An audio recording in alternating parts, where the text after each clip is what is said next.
everybody, we are looking at percent changes in the ASVAB test. So if you are looking at a question like this, then hopefully this will be helpful when I walk you through it. So Rachel made a certain investment in the stock market, but the value of her investment declined by 20%. However, the value of that investment then increased by 50%. What was the total overall percentage change in the value of the investment from the original price? So what this means, we're taking a look at this. There's a couple of things as far as this goes, and what we're looking is what happens with what's going on. So again, there's no numbers in here, so you could always, of course, use a picking number strategy to figure this out if you would like to, but you don't even need to do that really. So if we think about the percentage of it, it declined 20%.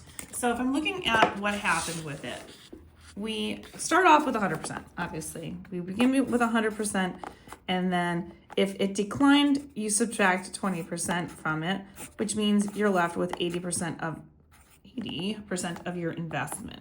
So you've definitely decreased in your change here. Now, the next thing it says is the value of that investment then increased by 50%. So that means that if it increased by 50%, well, 50% of this, 80%, would then be 40. So we're going to take 50% of this, which would be 40%,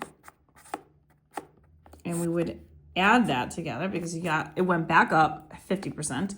So we add that together, we end up with 120%. And so we're looking at what the investment was, the overall purchase price from this. So since 120% is greater than 100%, that means that she had a 20% increase. And if I look back at my choices and answers, then we can see that C is the correct answer. And if you want more questions like this, you can find them on my Instagram, YouTube, and TikTok at YouWantAlgebra.